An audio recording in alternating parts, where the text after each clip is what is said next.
우리 오늘 성경 말씀 구약 성경 레위기 제 23장 15절입니다.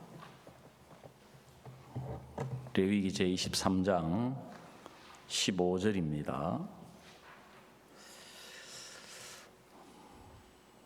찾으셨으면 제가 읽도록 하겠습니다.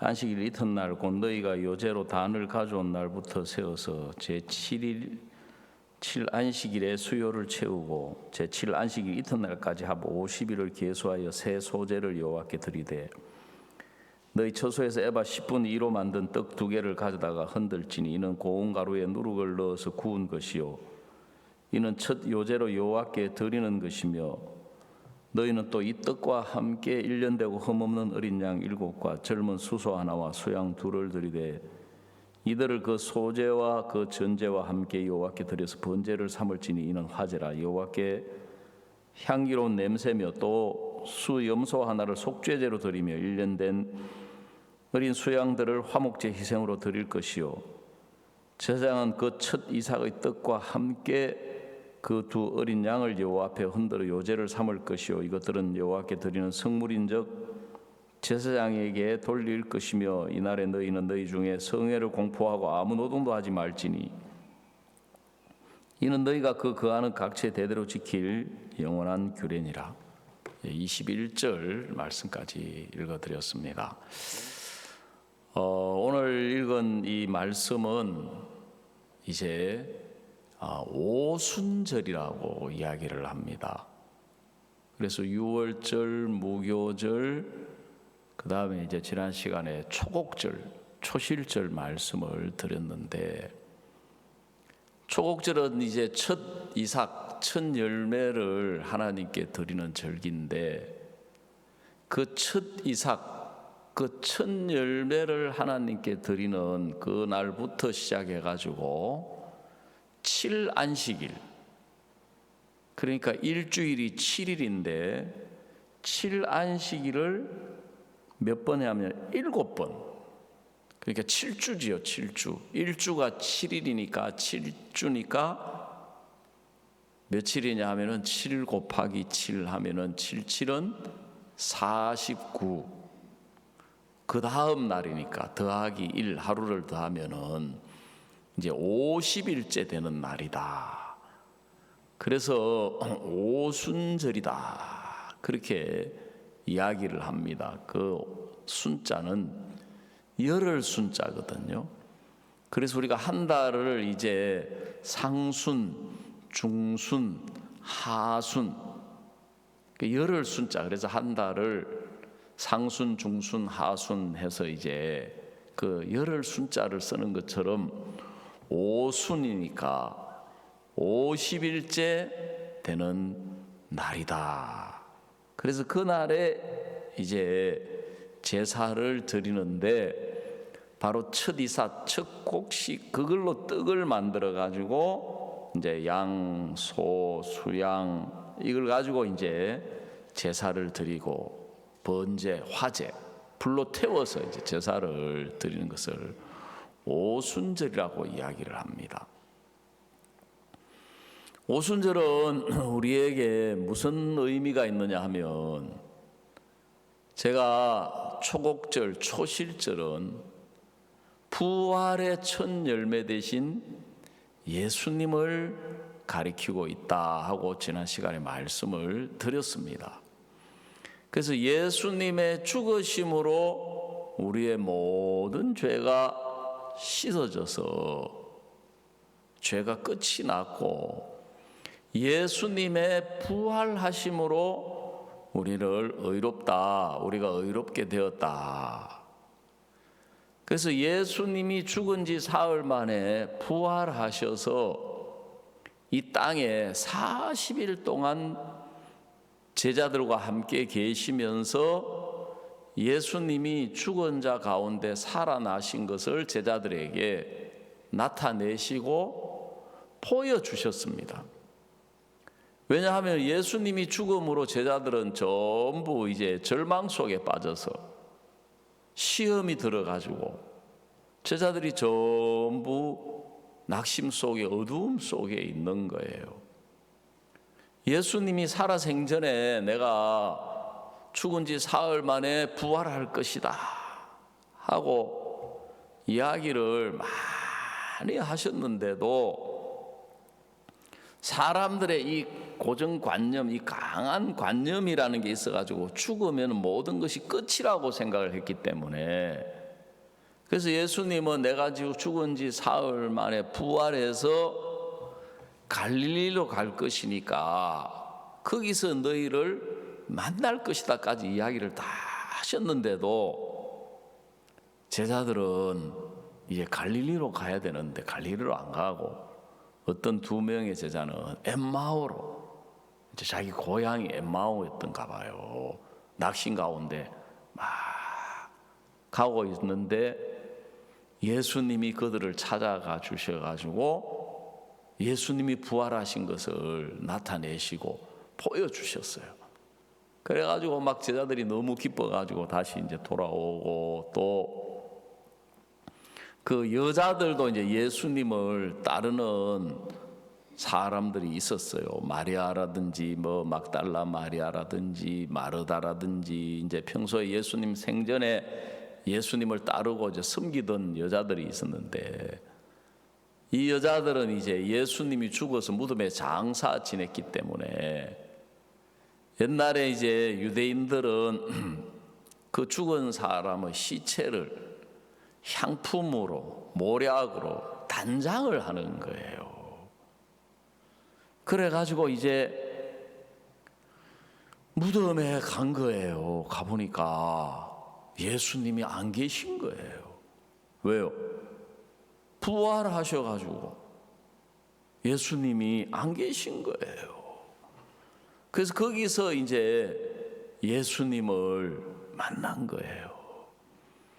그래 이만 놀래가지고 이제 이 여자들이 제자들한테 찾아가가지고 예수님이 부활하셨다, 살아나셨다. 그러니까 좀 우리식으로 말하자면 이 여자들이 어디서 와가지고 정신이 잘못돼가 헛소리하는 모양이다 싶어가지고 막 베드로하고 제자들이 며칠 가서 무덤에 들여다보니까 예수님이 없는 거예요. 그러면은 아이고 진짜 부활하셨네, 아이고 할렐루야. 그러면 예수님 가만히 있어라, 뭐라 그러지? 살아생전에 내가 갈릴리로 가서 너희를 만나겠다 하니 빨리 갈릴리로 갑시다 그래야 되는데, 그걸 보고도 제자들은 이제 또 물고기 잡으러 가는 거예요. 그래 가가지고 이 사람들이 전직 어부니까 베드로라든지 안드레라든지 야고보나 요한 이런 사람들은 어부 출신이에요. 마태는 세리 출신이고 누가는 전직 의사예요, 의사. 그래가지고 이제 어부들이니까 가서 이제 물고기 잡으러 가는데 예수님이 찾아오셔서 예수님을 나타내서 부활하신 것을 보여주신 거예요. 그러니까 막 제자들이 얼마나 기쁘겠습니까? 그래 40일 동안 예수님이 부활하신 몸으로 이 땅에 계시면서 제자들에게 예수님을 나타내 보여주셨어요.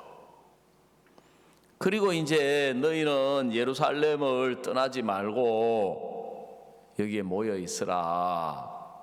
내가 하나님께서 약속하신, 아버지께서 약속하신 성령을 보내주겠다. 그래서 40일 동안 계시다가 예수님이 하늘나라로 가셨는데 그걸 성천이라 그래요. 그 예수님이 하늘나라로 가신 성천하신 후 10일 뒤에 성령이 제자들에게 이 땅에 내려오신 거예요. 즉 예수님 안에 계셨던 그 하나님의 성령을 그 마가의 다락방에 있던 예수님의 제자들에게 성령을 부어주신 거예요. 그러니까 부활하셔서 첫 열매로, 부활의 첫 열매로 40일 동안 이 땅에 계시다가 열흘 뒤에, 성천하신 지 열흘 뒤에 성령이 오셨으니까 오순 50일째 되는 해다, 되는 날이다. 50일째 되는, 부활하시고 50일째 되는 그날 제자들에게 이 땅에 성령이 오신 거예요. 그래서 오순절을 다른 말로 성령 강림절이다 그랬습니다. 여러분, 하나님이 우리에게 뭘 바라실까요? 하나님이 우리에게 뭘 원하실까요? 그래, 사람들은 성경을 보면서 뭐 속죄 제사, 번제, 화목제 막 이런 것도 율법 이런 걸 이제 이야기하시니까 어떤 사람들은 죄 짓지 마라 하는 모양이다. 누구 보고? 우리 보고. 또 막 기도 열심히 하라 하는 모양이다. 어떤 사람들은 주일 예배 잘 드리라고 하는 모양이다. 예배 드리는 게 중요하니까. 또 막 아까 그 영상에 나왔던 분들처럼 봉사를 그래 열심히 해야 오른손이 하는 걸 모르게 왼손이 모르게 했는데도 결국은 막 알아가지고 장관 표창 받고 대통령 표창 받고 그런 걸 신앙하고 연결시켜서 생각을 하시는 거예요. 어제 저녁에도 제가 어떤 분하고 상담을 했는데 진짜 이 상담이 너무 중요하고 너무 복된 거예요. 왜냐하면 그분이 우리 성경 세미나에도 한번 오셨었고 우리 형제님하고 개인적으로 잘 아는 분이어가지고 예수님이 우리 죄를 씻어주셨다. 예수님이 우리의 모든 죄를 가져가셨다. 예수님이 우리를 의롭다고 하셨다. 우리가 믿음으로 의롭다함을 얻는 거다. 이야기를 많이 들으신 거예요. 그리고 교회도 오래 다니셨어요. 근데 이분 마음에 관심이 어디에 있느냐 하면 그래도 살면서 죄를 짓지 않느냐. 죄를 짓지 말아야 되는데 그 생각에 꽉 잡혀 계시는 거예요. 왜 그러느냐 하면 사람들은 내가 죄를 지어서 죄인인 줄로 알고 있는 거예요. 근본 원인을 모르니까. 우리가 죄를 지어도 죄인이지만 죄를 안 지어도 죄인인 거예요. 성경은 첫사람 아담 한 사람으로 말미암아 아담 안에서 우리가 죄인 되었다. 우리가 죄 짓고 안 짓고 그거하고 상관없이 그걸 행위라 그래요. 행위. 우리 행위, 우리 행동하고 상관없이 죄인 되었고 성경이 하는 이야기는 의인 되는 것도 우리가 죄 짓고 안 짓고 의해서 되는 게 아니라 두 번째 아담 예수님으로 말미암아 예수님 안에서 의인이 되는 거다. 그 하나도 어렵지 않는데 이제 왜 이제 문제가 되냐면 어제도 이야기를 드렸지만 하나님도 계시지만 악령이 있는 거예요. 악령이 있고 하나님의 이 성령이 계시는데 여러분 하나님의 마음을 우리가 알고 하나님의 마음을 깨닫고 하나님의 마음을 이해하려면 성령을 우리 마음에 모셔야 되는 거예요. 성령을. 그래 막 신앙이 안 된다 뭐 성경을 읽어도 신앙이 안 되고 성경이 안 깨달아지고 아까 거기 또 영상에 나왔던 그 부인처럼 신앙생활이 너무너무 힘들다 어렵다 하는 분들은 제일 먼저 뭘 생각하고 점검해 보셔야 되느냐 하면은 내 마음 안에 예수님의 성령이 계시느냐. 자, 고린도 전서 2장 우리 한 군데 찾아보십시다.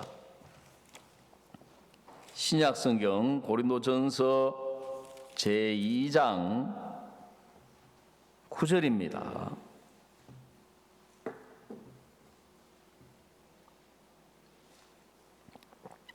자막에 떠 있으니까 못 찾으시면 자막을 한번 보십시오. 기록된 바 하나님이 자기를 사랑하는 자들을 위하여 예비하신 모든 것은 눈으로 보지 못하고 귀로도 듣지 못하고 사람의 마음으로도 생각지 못하였다 한 것 같으니라. 자, 10절을 우리 한번 같이 읽어보십시다. 시작. 오직 하나님이 성령으로 이것을 우리에게 보이셨으니 성령은 모든 것 곧 하나님의 깊은 것이라도 통달하시느니라. 11절. 사람의 사정을 사람의 속에 있는 영 외에는 누가 알리요? 이와 같이 하나님의 사정도 하나님의 영 외에는 아무도 알지 못하느니라 그랬습니다. 사람의 사정은 사람이 알아주는 것처럼 하나님의 사정, 하나님의 마음, 하나님의 뜻, 그것도 하나님의 영만 알 수 있는 것이지 우리 인간의 머리나 경험이나 지혜나 판단이나 생각으로 알 수가 없는 거예요. 그래서 우리가 잘 모르는 이야기를 들으면 기쁘고 즐겁습니까? 골치 아픕니까? 예? 골치 아프고 힘들잖아요. 그죠? 그렇죠? 우리가 막 금방 잘 이해하고 잘 알아들을 수 있는 텔레비도 그래서 텔레비를 좋아하는 이유가 뭐예요? 사람들이 보고 막 잘 이해할 수 있잖아요. 또 노래도 막 우리가 잘 이해하는 노래, 여러분 막 트롯이라든지 이런 거 요즘 트롯입니까? 뭐예요? 미스트롯? 미스터 트롯 그런 거는 막 금방 와닿고 그죠? 막 금방 따라서 막 돼요 안 돼요? 너무 신령하신 분들 앉혀놓고 트롯 이야기 하니까 여러분 막 가곡 오페라 막 이런 이야기 막 이런 노래 들으면은 막 감동이 옵니까? 골치가 아픕니까? 예? 무슨 노래인지도 모르는 무슨 말인지도 모르는 뭐 오페라든지 가곡 이런 성악 계통은 또 특히 영어도 아니고 또 이태리 말로 또 부르는 노래들이 많이 있거든요. 차라리 한글로라도 이렇게 막 노래를 부르면 가고 그래도 몰라도 영어는 어려서부터 하도 들어가지고 큰 거부감이 없잖아요. 모르는 이야기를 들으면 생판 모르는데 머리가 아파요. 머리가 아파요. 제가 처음으로 이제 러시아를 간 적이 있었어요. 오래전에. 그래서 그래도 이제 말은 몰라도 그 나라 말 한마디 배워서 인사라도 그 나라 말로 해야 사람들이 좋아하잖아요. 마음을 열잖아요. 제가요 여러 나라 말을 알아요. 한국어로 안녕하세요. 영어로는 굿모닝. 예? 그 다음에 일본 말로는 오하요 고자이마스. 태국 같은 데는 스와리캅 하고 이런 인사말이 있어요. 응? 아침 인사, 점심 인사, 저녁 인사 다 달라요. 남미에 가면 에스파뇰로 뭐냐? 아침 인사 부엔디아, 부에노스 노체스, 뭐 부에노스 따르테, 뭐 이런 말이 있어요. 그 가서 이제 배워가지고 뭐 지금 안 쓰니까 다 까먹었는데 그 나라 말로 인사 한마디 정도는 할 수 있는 거예요. 그래 러시아 말로 안녕하십니까 처음 뵙겠습니다. 그래 그게 이게 안 외워지는 거예요. 왜 안 외워지냐면 러시아 말로 안녕하십니까 처음 뵙겠습니다 그 말을 zdravstvuyte 그래 zdravstvuyte 이 러시아 말을 생판 모르는 말을 들으니까 얼마나 머리가 아픈지. 그리고 그 당시에 레닌그라드라고 하는 그 도시 이름을 영어로는 세인트 피터스부르크거든요. 근데 그 원래 그 나라 말로 상트페테르부르크, 이게 안 외워지는 거예요. 그리고 우리 형제들도 그때 목포에 있을 때인데 같이 데려갔었거든요. 어떤 형제가 뭐라 하냐면, 목사님, 내가 외웠다 하는 거예요. 어떻게 외우냐면 생배째부르, 생배째부르. 여러분, 성경 말씀을 읽으면은, 저도 교회 다니면서 읽었는데 너무너무 어려운 거예요. 얼마나 어려운지. 그냥 이야기로 들으면 재미있는데 성경을 읽어보니까 이게 이해가 안 가는 거예요. 어려운 거예요. 야, 성경이 이렇게 어려울 수가 있나? 어? 옛날에 중국에 어떤 사람이 감옥에 있으면서 성경을 읽는데, 신약 성경 마태복음을 읽는 거예요. 아브라함과 다윗의 자손 예수 그리스도의 세계라. 아브라함은 이삭을 낳고 이삭은 야곱을 낳고 야곱은 유다와 그 형제를 낳고 유다는 베레스는 헤스를 헤스는 람 아미나답 나손 살몬을 낳고 쭉 족보가 나와. 그래, 이 사람이 마태라는 것을 중국말로 해요. 말마자에 클퇴자인 줄 알고, 아, 이게 말을 크게 하는 책인가 보다. 거기 나오는 아브라함이 말 이름인 줄 알아요. 왜냐하면 유명한 말들은 그 족보가 있잖아요. 성경은 하나님의 말씀이에요.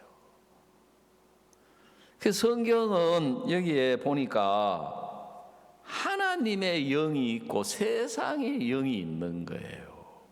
하나님의 영을 성령이라고 이야기하고 세상의 영을 악령이라고 이야기를 해요. 그걸 또 다른 말로 마귀, 사탄이라고 그래요. 사탄.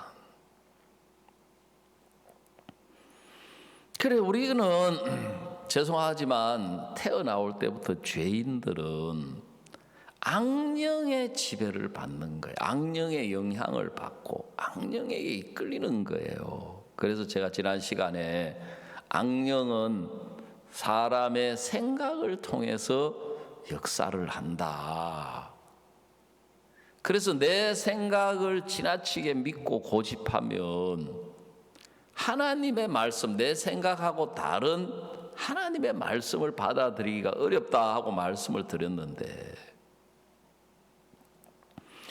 하나님이 우리에게 원하시는 것은 뭐냐 하면은 죄인된, 죄악된 우리가 수고하고 애쓰고 노력하고 하나님을 잘 섬기기를 원하시는 것이 아니고, 하나님은 우리 인간에게 하나님의 영, 성령을 주시기를 원하시는 거예요.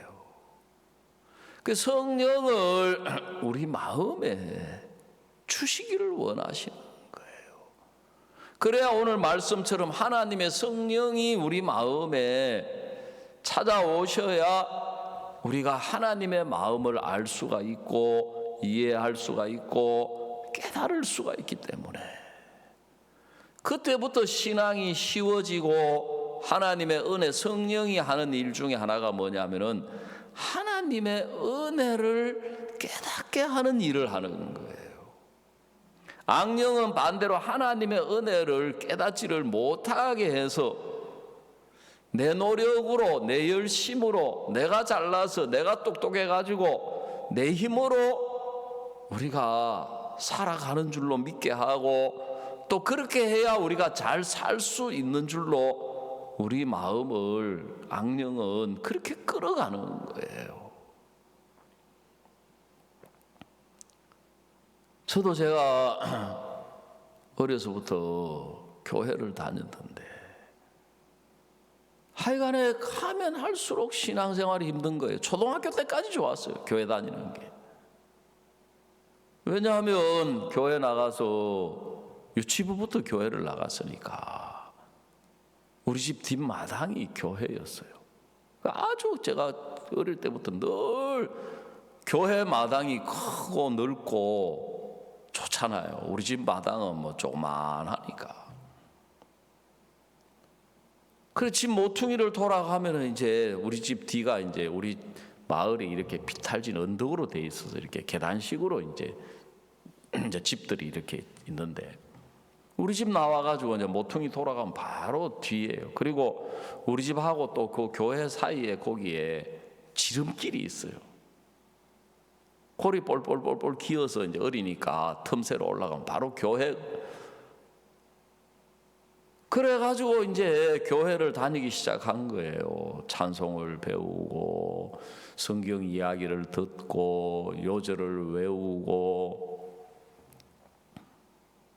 그 지금도 주일학교 때 배운 노래, 노아 할아버지 배를 만든다, 노아 할아버지 배를 만든다, 높은 산 꼭대기에서 배를 만든다, 앞집에 김서방 뒷집에 박서방 모두 다 반대해도, 그런 노래부터 시작해가지고, 예. 하여간에 그 다음에 이제 요절을 또 외우는 거예요. 요절.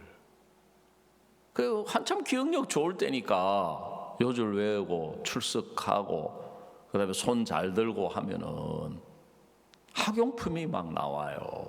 매월 이제 첫 주에 지난 한 달 동안을 출석하고 요절 이제 이런 걸 해가지고 연필도 주고 지우개도 주고 노트도 주고 칼도 주고. 우리 어머니한테 학용품 조달하는 것보다 훨씬 쉬워요. 왜냐하면 어머니한테 가가지고 엄마 연필 새로 사야 돼, 쓰던 거 가져와 봐라. 그럼 요만큼 남아있잖아요. 빨리 새 연필 사 쓰고 싶은데 요만큼 남아있는데 가져오라 그래가지고 그 어디서 그 볼펜 대롱 있지 않습니까? 그걸 딱 준비해 놨어요. 그걸 끼워가지고 쓰라고 주는 거예요. 이게 요만큼 남았는데 이거 빨리 새 거 써보고 싶은데 다 따를 때까지. 엄마 노트. 그럼 우리 어머니는 글을 몰라요. 근데 줄이 비어 있으면 안 되는 거예요. 그 하다 보면 이제 줄 남을 수도 있고 한 칸 띄고 하려도 해야 되는데 우리 어머니 안 통해요. 무조건 그걸 다 메꿔야 돼. 하나도 빈칸이 있으면 안 돼. 그래가지고 그 진짜 그 다시 첫 장부터 빈칸 다 메꿔서 가져가서 노트. 그러니까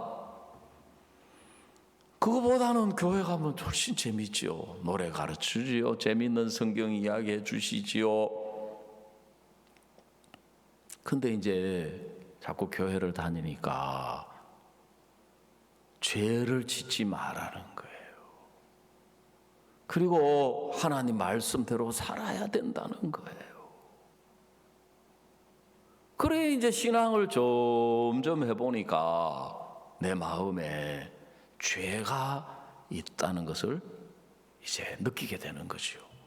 또 교회에 나오시는 분들이 죄 짓고 주일날 와서 회개 기도하고 용서 빌고 또 죄 짓고 회개 기도하고 용서 빌고, 저도 자연히 이제 그렇게 한 거예요.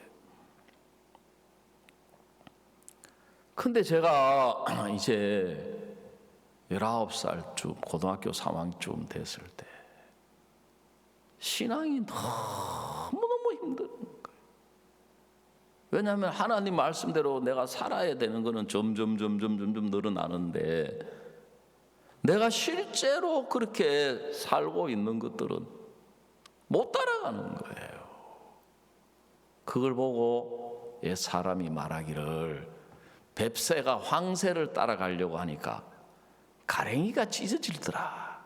그게 제 심정이었어요.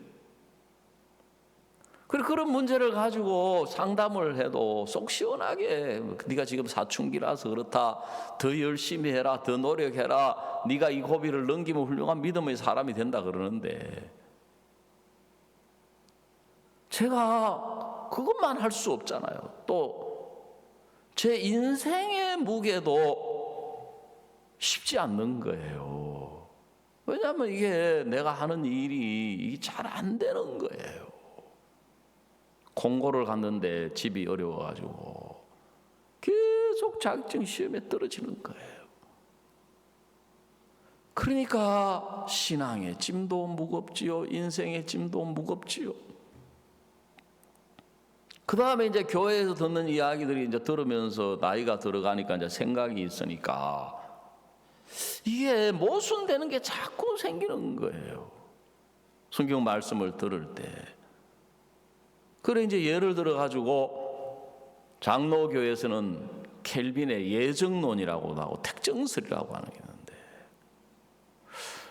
이제 말씀을 들어보니까 하나님이 택한 사람이 있는데 택한 사람은 뭐 어디 가서 뭘 어떻게 살더라도 결국은 하나님께 돌아오게 돼 있다.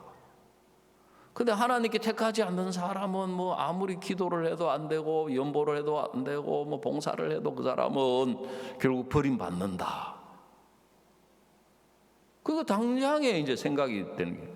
그럼 나는 과연 택한 백성이냐 아니냐. 그래서 제가 이제 상담을 해서 전사님 저는 택한 백성이에요, 택한 백성 아니에요. 야, 네가 택한 백성이지. 그거 어떻게 알 수 있어요?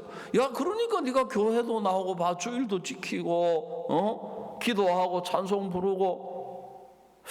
이게 논리적으로는 이게 안 맞는 거예요. 또 성경도 읽어보니까 성경책도 그때 귀해가지고 이런 성경책이 아니에요. 쪽성경이라고 해가지고 마태복음, 마가복음, 누가복음, 요한복음 이런 식으로 딱 한 권씩 이제 원래 이 자체가 성경이 66권을 모아놓은 거거든요. 이해도 안 가고. 그래서 아무래도 나는 택한 백성이 아닌가 보다. 죄의 짐도 무겁지요, 인생의 짐도 무겁지요, 신앙도 이해가 안 가는 게 점점 많아지지요. 또 이제 문제는 뭐냐 하면은 우리 집은 유교적인 유교. 우리 아버지는 조상, 제사, 족보, 뭐 양반 쌍놈. 그게 늘 아버지하고 이제 갈등이 있는 거예요. 그런 문제에 대해서. 제가 장남, 장손이기 때문에. 야, 내가 언제까지 신앙할 수 있겠나? 내가 지금 학생인데도 이런데 앞으로 사회에 나가면 더 많은 죄의 유혹이라든지 더 많은 술, 담배 뭐 이런 유혹 사생활들을, 그래서 그런데 이제 교회를 안 다닐 수도 없고, 고3 때 이제 그때가 제가 19살 1977년이었습니다. 봄이었어요. 지금도 제가 기억을 해요. 4월 첫 주인데 지금 울산에 있는 김준규 형제라고 제 친구예요. 같은 반, 같은 과. 그래서 저를 이제 우리 교회로 인도한 거예요. 그래 그 전까지 저는 장로교회 말고는 다른 교회를 간다는 생각 자체를 해본 적이 없었던 거예요. 왜? 하도 교회에서 또 특히 장로님이 장로교 말고는 다 이단이라는 거예요. 아까 그분도 뭐 어디 감리교회일 거예요. 충청도는 주로 감리교거든. 또 그 동네는 감리교 말고는 또 다 이단이라 하거든요. 장로님이 저를 참 사랑해 주셔가지고 늘 자주 이야기를 한 거예요. 뼛속까지 장로교 말고는 이단이다. 그 다른 교회 갈 생각을 못 하고 있는데 이제 신앙을 계속 해야 되느냐 그만둬야 되느냐 이런 이제 입장이 있으니까, 너 무슨 교회냐? 우리는 침례교회다. 가보자. 그래 뭐 어차피 뭐 그만두든지 말든지 이제 결판 내야 되니까 가보자. 그래 이제 우리 교회를 처음 만났는데 예배를 마치고 나니까 다들 돌아가지를 않는 거예요. 부인들은 부인들끼리, 청년들은 청년들끼리, 또 몇 사람 안 되지만 장년들은 장년들끼리. 저는 이제 처음 예배 참석했기 때문에 좀 어색하잖아요. 그걸 뭐라 그래요? 뻘쭘하다 하잖아요. 머뭇거리고 있는데 방금 말씀 전하신 목사님이 저한테로 쭉 찾아오시더니만은, 학생 나하고 교제 좀 하세요. 그렇지 않아도 지금 이 교회가 쓰는 용어들이 제가 듣지 못한 용어들을 많이 쓰고 있어가지고 소위 말해 지금 문화 충격을 받고 있는데 교제 좀 하세요. 교제? 띵! 왜? 제 머릿속에 들어있는 관념은, 교제는 남자하고 여자 처녀 총각이 서로 사귀는 건데, 연애하는 건데, 목사님이 저한테 오셔가지고 교제하자 하니까는 제가 어떻게 해야 될 줄을 모르겠는 거예요. 그래 좀 오라 하길래 뭐 은거주춤 저를 이제 알고 보니까 신앙 상담인 거예요. 제가 그만큼 성경을 모르고 무지했던 거예요. 왜? 성경을 덮어놓고 믿으라 된다 해서 덮어놓고 교회만 다녔기 때문에 성경을 또 펴도 어렵고 이해도 안 가고. 그래서 제가 이제 제 신앙 이야기를 한 3, 40분을 쭉 했는데 목사님이 학생은 마음에 예수님이 안 계신다는 거예요. 이야, 좀 그것도 충격이에요. 제가 19살 때까지 교회를 다녔는데 내 마음에 예수님이 안 계신다. 목사님 저 예수님 믿는데요. 지옥 천국도 믿고요. 하나님 살아계신 거 믿고요. 하나님이 천지 창조한 것도 믿고요. 막 목사님이 뭐라고 이야기하시느냐 하면 예수님은 이제 우리 죄를 위하여 십자가에 못 박혀 피 흘려 죽어주시고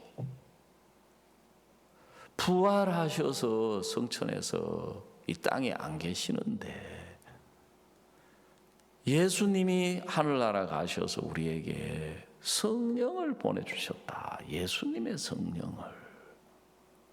그래서 예수님이 그 성령으로 우리 마음에 계셔야 되는데 학생은 마음에 죄가 있기 때문에 죄가 있는 사람 마음에는 성령이 들어가실 수가 없다. 죄가 있는 사람 마음은 성령을 받아들일 수가 없다. 왜냐하면 성령은 하나님의 거룩한 영이기 때문에 죄가 없는 거룩한 사람의 마음이라야 성령을 받아들일 수 있다. 그러면서 이제 사도행전 말씀을 펴가지고 하나하나 말씀해 주시는 거예요. 자, 사도행전 2장 38절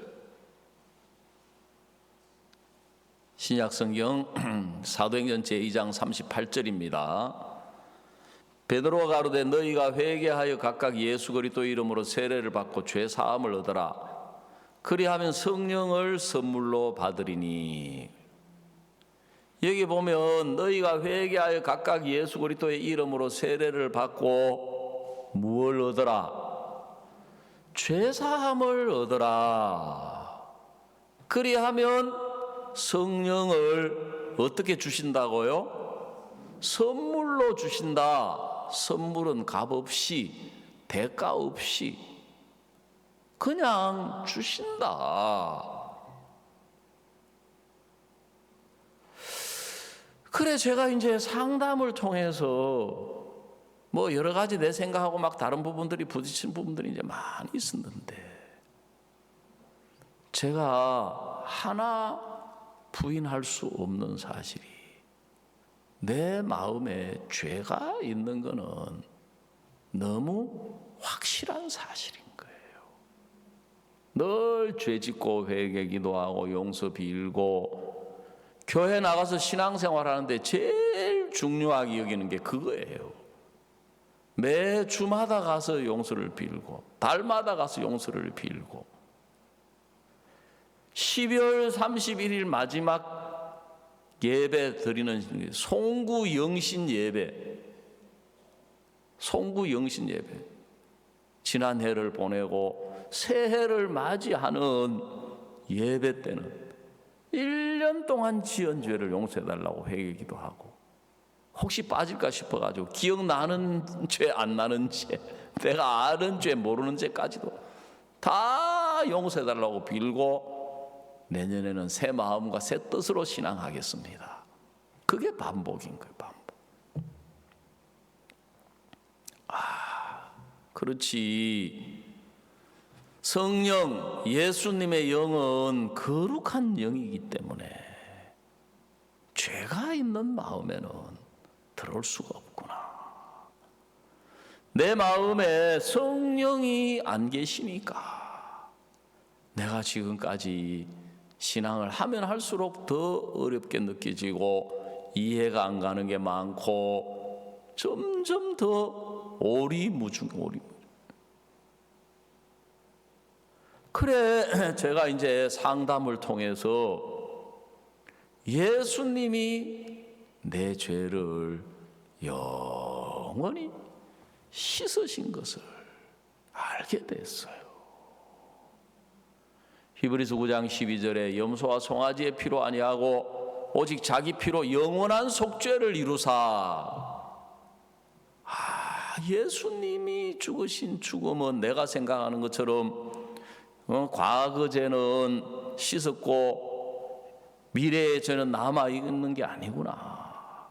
원죄는 가져가고 자범죄는 남아있는 게 아니구나. 여러분, 성령이 우리에게 뭘 이야기하시느냐 하면 악령이 하는 이야기가 있고 성령이 하는 이야기가 있어요.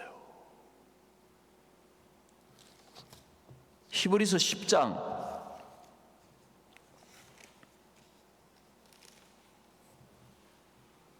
15절입니다. 히브리서 10장 15절.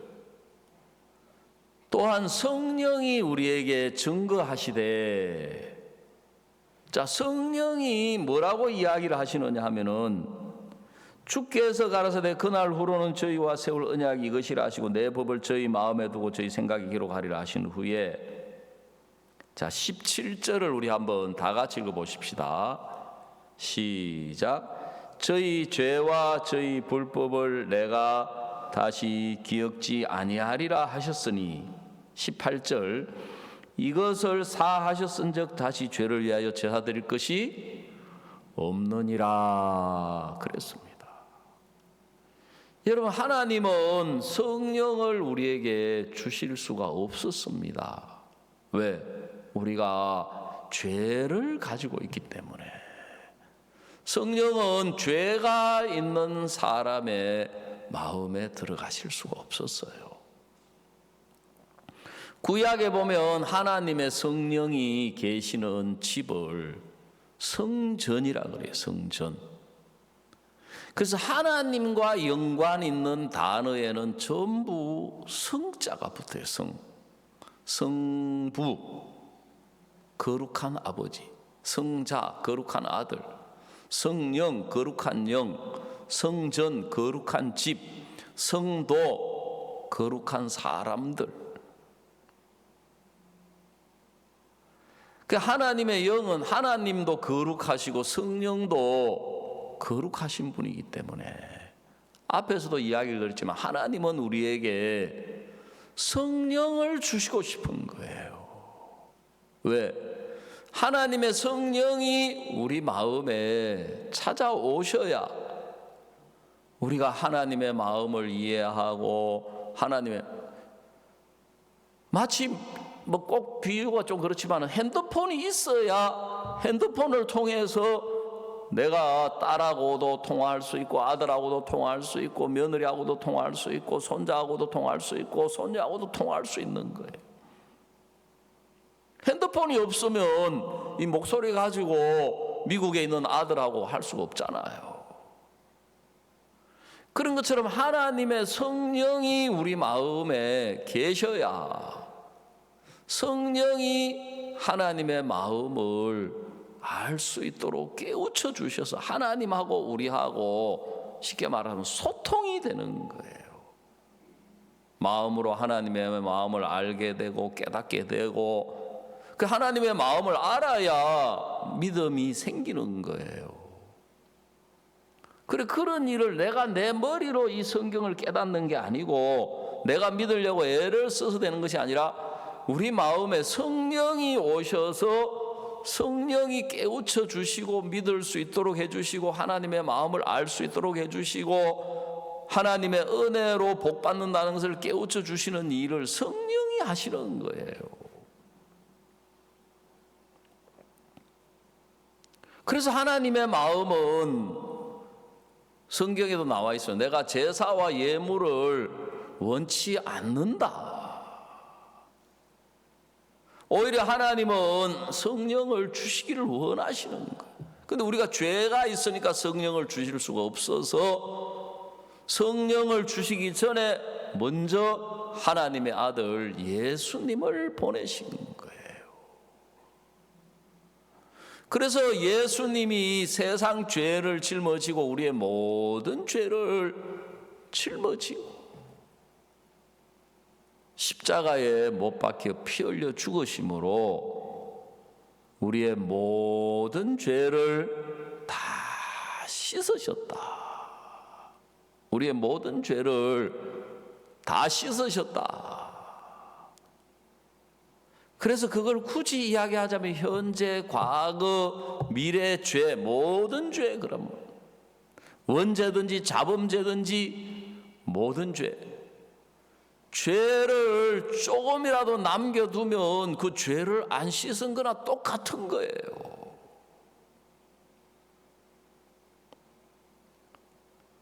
그러면 뭐 하려고 죄를 씻어요? 그래서 성경은 예수님이 우리 죄를 씻으셨기 때문에 오늘 여기에 하나님께서는 저희 죄와 저희 불법을 내가 다시 뭐하지 아니하리라, 기억지 아니하리라. 성령이 우리에게 이야기해 주시는 거예요. 하나님은 우리 죄와 우리 불법을 다시는 뭐하지 아니하신다, 기억지 아니하신다. 왜냐하면 하늘나라에 있는 우리 주민등록, 하늘나라에 있는 우리 호적에는 여러분 죄가 없습니다. 하늘나라에 있는 호적에는 죄가 없고 우리 죄를 영원히 씻으신 예수님의 피가 있는 거예요. 그래서 하나님은 우리 죄와 우리 불법을 다시는 기억지 아니하리라 하셨으니 이것을 사하셨은즉 그랬어요. 즉 우리의 죄와 우리의 허물과 우리의 모든 불법을 예수님이 전부 씻어서 용서하셨기 때문에 다시 죄를 위하여 제사 드릴 것이 없느니라 그랬습니다. 즉 제사 드릴 것이 없다는 말은 죄가 남아 있어야 또 죄를 씻기 위해서 양을 잡거나 소를 잡거나 염소를 잡거나 그렇게 해서 죄를 씻는 제사가 계속될 건데, 이제 왜 양을 잡거나 소를 잡거나 염소를 잡아서 죄를 씻는 제사를 안 드리느냐 하면 죄가 남아 있지 않는 거예요. 예수님의 제사로 우리 죄가 영원히 씻어졌다. 아멘. 구약의 양이나 염소가 죄를 씻는 것처럼 죄를 지을 때마다 또 잡아가지고 또 피를 흘려서 죄를 씻고 또 1년에 한 차례씩 또 대속죄 제사 때 이제 다음 시간에 절기가 있는데 그 대절기라기보다도 그 대속죄의 일이 있어요. 대속죄. 그래서 지금 이제 유월절, 무교절, 초곡절, 오순절, 그 다음에 나오는 절기가 이제 나팔절이에요. 그 다음에 대속죄일이 나오는 거예요. 그래 옛날에 구약의 이스라엘 사람들은 매일매일 죄를 지을 때마다 염소를 한 마리 끌고 가가지고 그 염소에게 안수를 해서 죄를 넘겨가지고 그 염소를 죽여서 죄를 씻었어요. 그걸 속죄의 제사라고 하는데, 죄를 속하는 제사, 죄를 씻는 제사다. 근데 그 매일매일 날마다 양을 잡았기 때문에 매일 드리는 제사다 그랬어요. 매일매일 제사를 드려요. 그리고 그것도 부족해가지고 이제 1년에 한 번씩 모든 민족, 그 온 이스라엘 백성의 1년 동안에 지은 모든 죄를 위해서 또 대제사장이 대표가 안수를 해서 1년 동안 지은 모든 백성의 죄를 염소에게 넘겨가지고 염소를 죽여서 피를 흘려서 1년 동안 지은 죄를 씻었어요. 그걸 해마다 반복을 했기 때문에 매년 드리는 제사, 매년 해마다 드리는 속죄 제사다. 그래, 이게 반복되어 왔어요. 근데 예수님도 이제 제물이에요, 제물. 그래서 요한복음 1장 29절에 세례요한이 예수님을 보고 가리켜 이야기하기를, 보라, 세상 죄를 지고 가는 하나님의 어린 양이로다 그랬어요. 예수님은 사람인데 왜 양이라고 표현을 했느냐면은 제물이라는 거예요. 제물.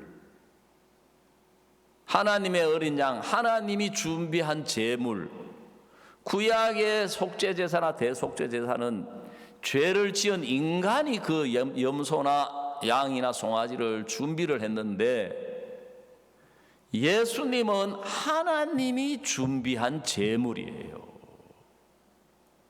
그래서 보라, 세상 죄를 지고 가는 하나님의 어린 양이다. 어린 양 대신 예수님이 죄를 지고 가고 있는데, 어떤 죄를 짊어지고 가고 있냐면 세상 죄를 지고 가고 있다. 자, 히브리서 9장 바로 그 앞에 있는 12절. 자, 다 같이 한번 읽어봅시다. 히브리서 제9장 12절. 예, 성경 못 찾으시면 자막 보시면 됩니다. 시작.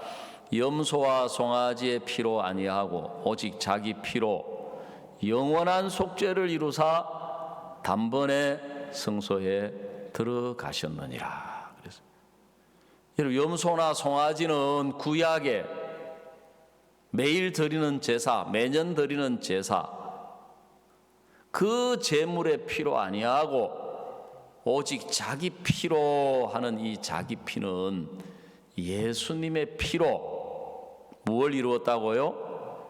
영원한 속죄를 이루사 그랬습니다. 영원한 속죄니까 예수님의 피는 우리 죄를 영원히 씻으셨다. 아멘. 예수님이 우리 죄를 영원히 씻으셨으니까 우리하고 죄하고는 이제 상관이 있습니까, 없습니까? 상관이 있어요, 없어요? 상관없어요. 언제까지? 영원히. 그래서 시편에서 동이 서에서 먼 것 같이 우리의 죄과를 옮기셨다 그랬어요. 여러분, 동하고 서하고는 만납니까? 영원히 못 만납니까? 반대 방향에 영원히 못 만나는 거예요. 그 동이 서에서 먼 것 같이 우리의 죄과를 옮기셨다. 그 말이나 우리 죄를 영원히 사하셨다. 우리 죄를 영원히 씻으셨다. 그래서 예수님의 피가 우리 죄를 영원히 씻어서 죄가 하나도 없는 영원히 깨끗하게 된 상태를 거룩이라는 거예요. 거룩. 그래서 예수님의 피가 우리 죄를 씻어서 우리가 죄가 없는 거룩한 사람이 되었다. 언제까지? 영원히. 그래서 성령이 뭐라고 이야기하십니까? 저희 죄와 저희 불법을 내가 다시는 뭐하지 아니하리라. 기억지 아니하리라. 언제까지? 영원히. 그래서 이것을 사하셨은즉 우리 죄를 영원히 사하셨기 때문에 다시 양을 잡거나 염소를 잡거나 소를 잡아서 죄를 씻는 죄사가 끝이 났다. 그래서 그 제사를 안 드리는 거예요. 왜? 죄가 남아 있어야 죄를 씻는 제사가 필요한데 죄가 영원히 씻어져서 더 이상 죄가 남아 있지 않기 때문에 우리가 예수님의 피로 거룩하게 되었다. 성경 한 군데만 더 찾아봅시다. 고린도전서 3장 16절.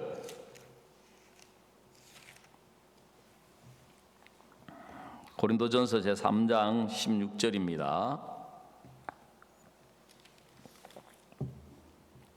자, 여기 보시면 너희가 하나님의 성전인 것과 하나님의 성령이 너희 안에 거하시는 것을 알지 못하느냐. 너희가, 그랬으니까 여기에 너희는 건물입니까? 사람입니까? 사람이에요. 예수님의 피로 죄가 영원히 씻어진 사람을 거룩이라 그래요. 거룩한 사람이다. 그래서 예수님은 우리 마음을 성전으로 삼고 성령으로 우리 마음에 함께 하시고 싶어서 예수님이 피 흘려 죽어서 우리 죄를 영원히 씻으심으로 우리 마음이 거룩한 성전이 된 거예요. 아멘. 그래서 이제 하나님이 성령으로 어디에 거하고 계신다? 예수님의 피로 죄를 씻어서 거룩하게 된 사람 마음 안에 거하신다. 이 말은 살아 계신다. 그 말인 거예요. 살아 계신다.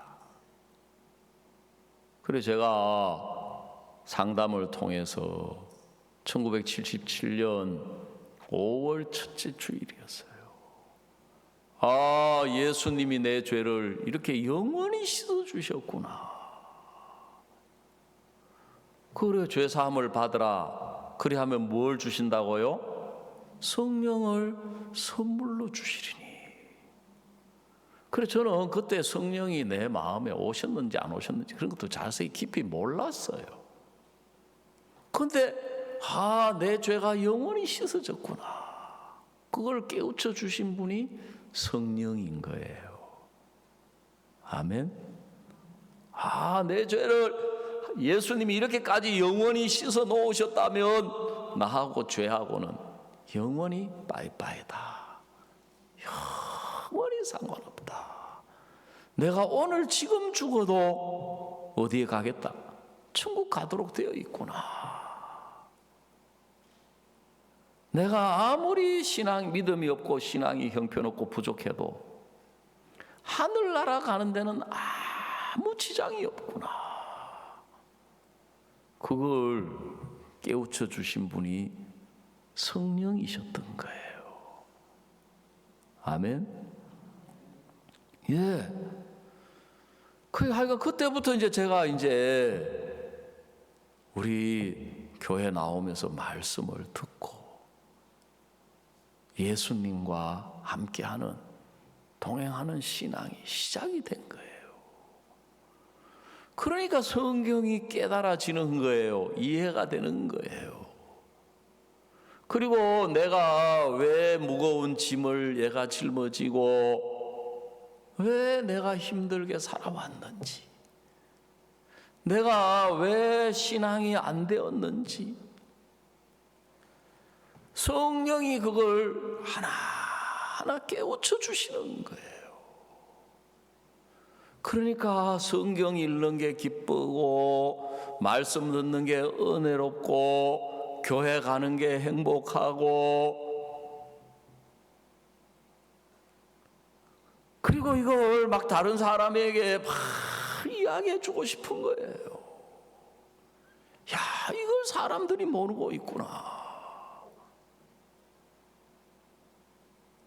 흐른 세월이 77년이니까 벌써 87, 97, 2007, 2017년.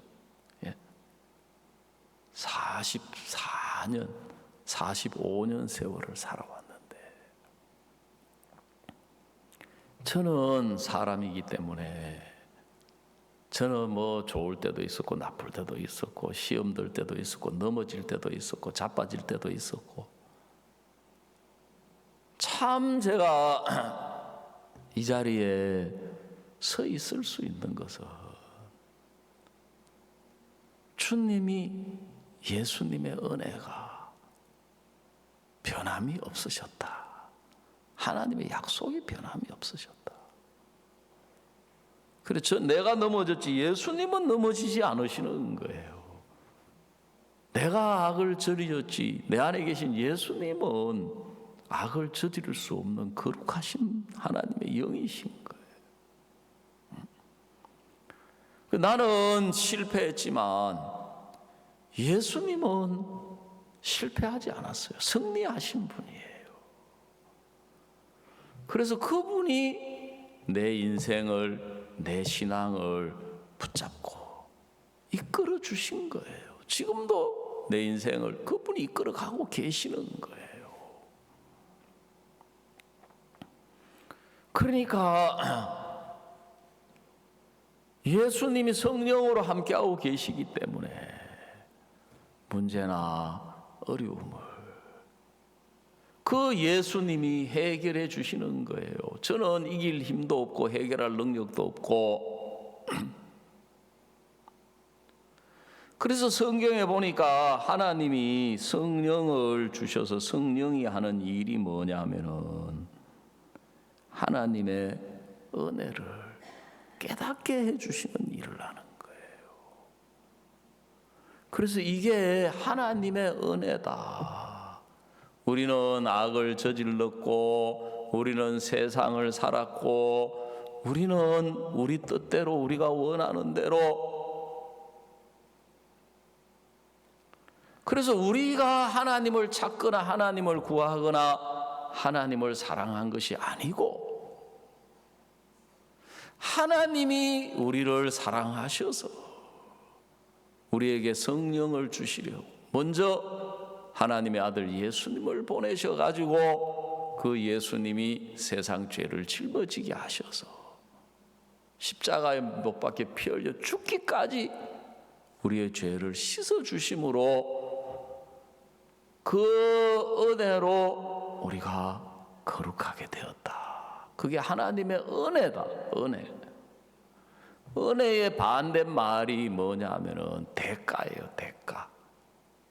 은혜라는 것은 값없이 주어지는 하나님의 선물인데 그 반대가 대가예요. 대가.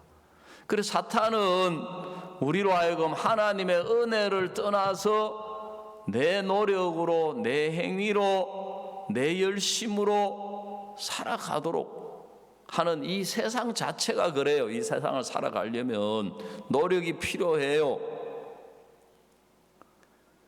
그리고 이 세상은 노력한 데 대한 대가로 살아가는 세상인 거예요. 그러다 보니까 신앙도 그렇게 생각을 하는 거예요.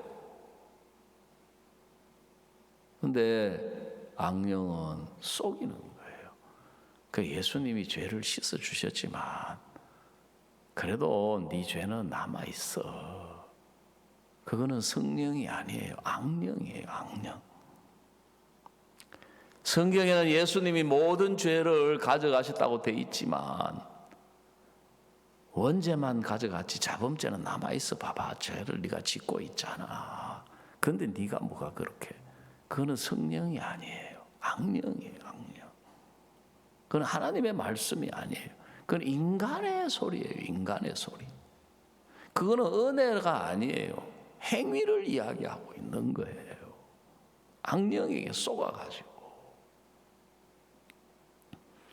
여러분, 하나님의 은혜는 우리가 어떤 사람이든지 어떻게 살았든지 어떤 악을 저질렀든지 하나님의 은혜는 우리를 거룩한 사람으로, 의로운 사람으로 하나님 앞에 서기에 조금도 부족함이 없도록 온전하게 이루신, 그래서 그걸 보고 큰 큰 은혜, 큰 구원이라, 큰 구원.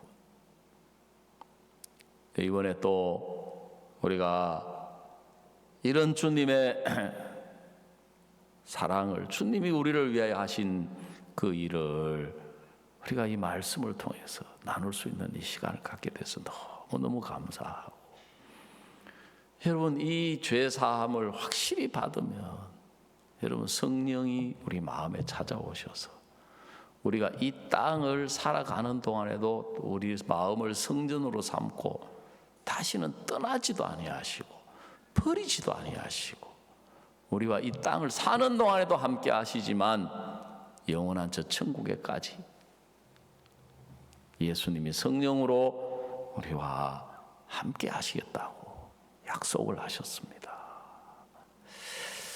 오늘 아침의 말씀은 여기서 마치겠습니다. 제가 기도드리겠습니다. 하나님 우리 아버지, 주님 참 우리가 죄의 짐을 지고 인생의 짐을 지고 우리가 하나님 없이 우리 노력으로 우리 행위로 우리가 살아가는, 우리의 수고로 살아가는 우리를 하나님께서 사랑해 주시고 불쌍히 여겨 주셔서 하나님의 아들 예수 그리스도를 보내주셨고 우리의 이 모든 수고를, 우리의 모든 죄를, 우리의 모든 허물을 예수님이 대신 짊어지게 하셔서 십자가에 피 흘려 죽어주심으로 우리를 그 죄에서, 우리를 그 허물에서, 우리의 인생의 모든 무거운 짐에서 우리를 벗어나게 하셔서 해방시켜 주시고 주님의 은혜 안에서 우리가 값없이 거룩한 하나님의 사람이 되어서 우리 마음에 예수님을 모시고 살아갈 수 있도록 축복해 주신 하나님의 은혜를 우리가 오늘 이 아침에 하나님의 말씀을 우리가 함께 나누고 성령이 우리에게 하시는 말씀을 우리가 듣고 또 우리 마음에 깨우칠 수 있도록 주님이 축복해 주시고 은혜를 베풀어 주셔서 감사합니다. 하나님 우리 아버지, 아직까지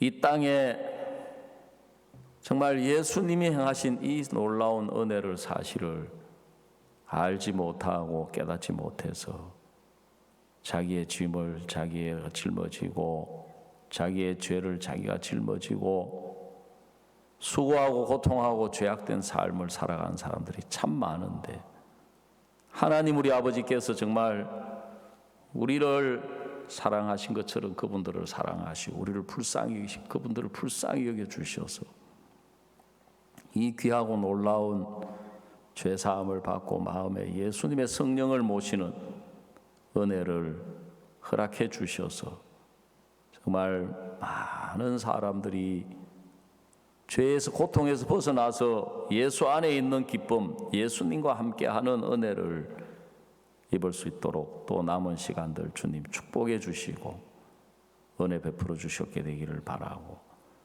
예수님의 이름으로 기도드리옵나이다. 아멘.